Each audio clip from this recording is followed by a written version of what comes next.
काफ़ी समय पहले की बात है।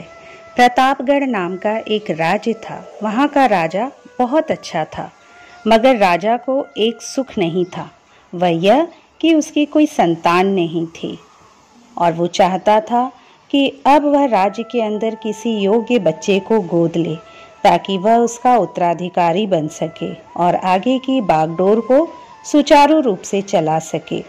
और इसी को देखते हुए राजा ने राज्य में घोषणा करवा दी कि सभी बच्चे राजमहल में एकत्रित हो जाए।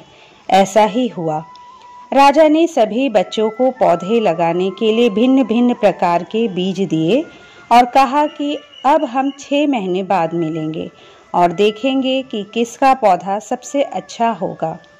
महीना बीत जाने के बाद भी एक बच्चा ऐसा था जिसके गमले में वह बीज अभी तक नहीं फूटा था, लेकिन वह रोज उसकी देखभाल करता था और रोज पौधे को पानी देता था। देखते ही देखते 3 महीने बीत गए। बच्चा परेशान हो गया। तभी उसकी माँ ने कहा, बेटा धैर्य रखो, कुछ बीजों को फलने में ज़्यादा वक्त लगता है। और वह पौधे को सींचता रहा। 6 महीने हो गए। राजा के पास जाने का समय आ चुका था, लेकिन वह डरा हुआ था कि सभी बच्चों के गमलों में तो पौधे होंगे और उसका गमला खाली होगा। लेकिन वह बच्चा ईमानदार था। सारे बच्चे राजमहल में आ चुके थे। कुछ बच्चे जोश से भरे हुए थे क्योंकि उनके अंदर राज्य का उत्तराधिकारी बनने की प्रबल लालसा थी। अब राजा ने आदेश दिया, सभी बच्चे अपने अपने गमले दिखाने लगे, मगर एक बच्चा सहमा हुआ था क्योंकि उसका गमला खाली था। तभी राजा की नज़र उस गमले पर गई। उसने पूछा, तुम्हारा गमला तो खाली है।